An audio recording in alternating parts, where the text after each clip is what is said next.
Thank you, Mr. President, for the recognition. You know, Mr. President, 2 years ago, I was a candidate running for this job, running against the Democratic incumbent, where the top issues of the race throughout the summer were things like the sanctity of human life, and most importantly, in the minds of the voters, at least based on our polls, was law and order. The idea that a sanctuary city, much less several of them, could exist to protect violent criminals as long as they were here illegally. It was an absurd notion to North Dakotans. And so they were good issues for me as a candidate. But that all changed. That all changed just a little over 2 years ago, when Senate Democrats waged an attack on President Trump's nominee to fill the vacancy that occurred by the retirement of Supreme Court Justice Kennedy. And by attack, I don't mean engage in a vigorous debate about Brett Kavanaugh's political and judicial philosophy or his background. Rather, they waged an attack on Brett Kavanaugh himself, on his character and his reputation and his family, and not with facts, but with fabrications. And my opponent, North Dakota's junior senator, joined the smear campaign and changed the priorities of our campaign quickly from sanctuary cities to suddenly the Supreme Court of the United States. That happened just 2 years and a couple of weeks ago. As much as anything, as much as any reason, as much as any issue, the Supreme Court is why I am here today.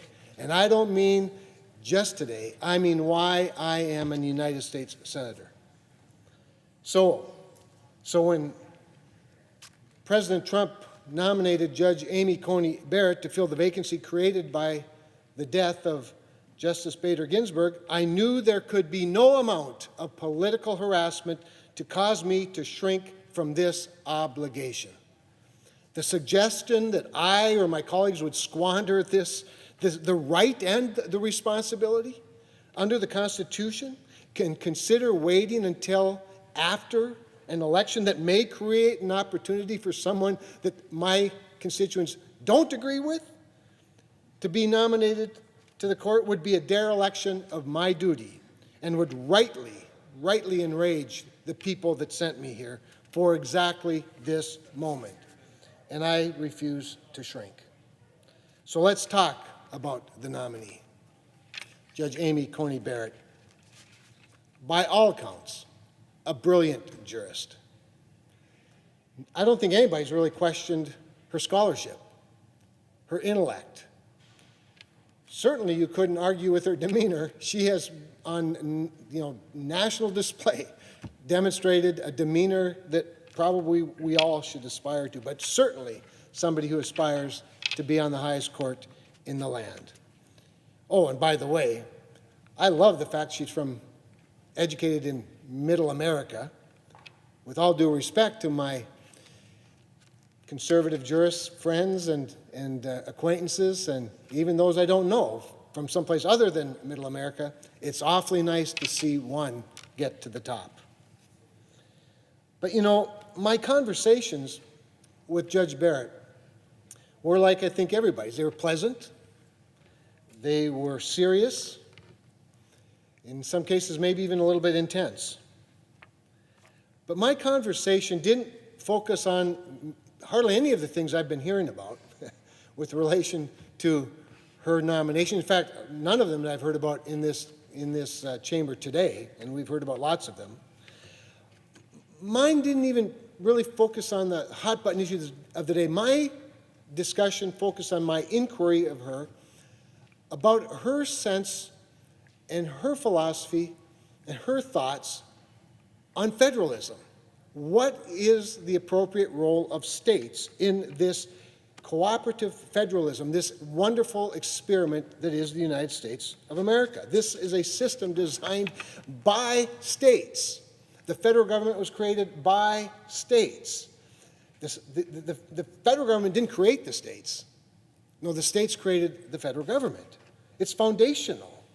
And I, of course, like you, the presiding officer, I was a state elected official. I was never the governor. But I was probably, in many respects, qualified in a way today that never occurred to me at the time, and that was I was a regulator. I was a state regulator elected by the people of my state to regulate things like rates of gas and electric utilities, to cite things like pipelines and transmission lines and power plants and wind farms, to oversee the Federal Communications Act and its application in North Dakota. And from that perch as a state regulator for nearly 10 years, by far the greatest problem, the greatest obstacle to doing my job were the mandates coming from Washington, D.C., trying to impose their mediocrity on North Dakota's excellence. So, when I came to Washington, I set out to change some of that. I wanted to try to change our bureaucracy a little bit. Find somebody in this place that understands and respects the role of states in this cooperative federalism. Because what I saw, and what I continue to see, is a big bureaucracy trying to roll right over the states of this country. And I think that overriding issue of the role of states and of federalism gets to the heart of lots of these other smaller issues, lots of these more granular issues. Now, whether it's the waters of the U.S. and what's a navigable water, well, that's one of the big ones, right? The Clean Power Plan and its imposition on local and state regulation, how the Federal Energy Regulatory Commission deals with grid reliability. Maybe it's something even more granular like cross-state emissions. Who knows? There's lots of them, lots and lots of them. In areas where it's really been the court itself, whether it's the Supreme Court or the appellate courts or a district court, it's really been the courts, the judiciary, that has been the only thing standing between an overbearing federal government and the rights of states. And so my discussions with Judge Barrett centered around her views on federalism.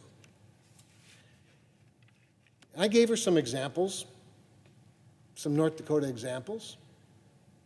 I even laid the blame on Congress, and we deserve a lot of it, for sure. We passed broad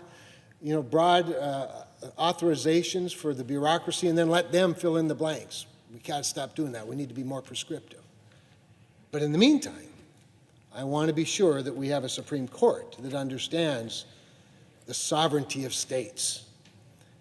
I mean, North Dakota right now is engaged in several pieces of litigation with our own federal government. That's under the Trump Department of Justice. I just wish the lawyers at the Department of Justice would take on the bad actors in the political class with the same zeal that they take on my state. Over much bigger things they could be taken on when they take on the political class, if they just would do it, than the little things where they should be negotiating settlements with the state of North Dakota. I just wish they had the same zeal for that.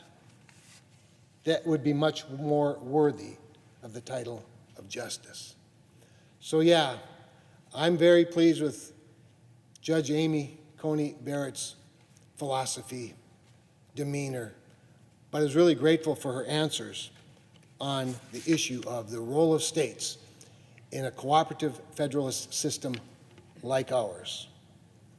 At the end of the day, judicial philosophy, intellect, where you went to college, it's all just shored up by the fact that she is a person of incredible virtue.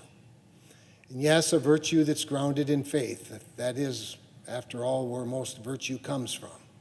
In fact, I suspect that some of those virtues that used to be more universal in our country are part of why the left despises her so much.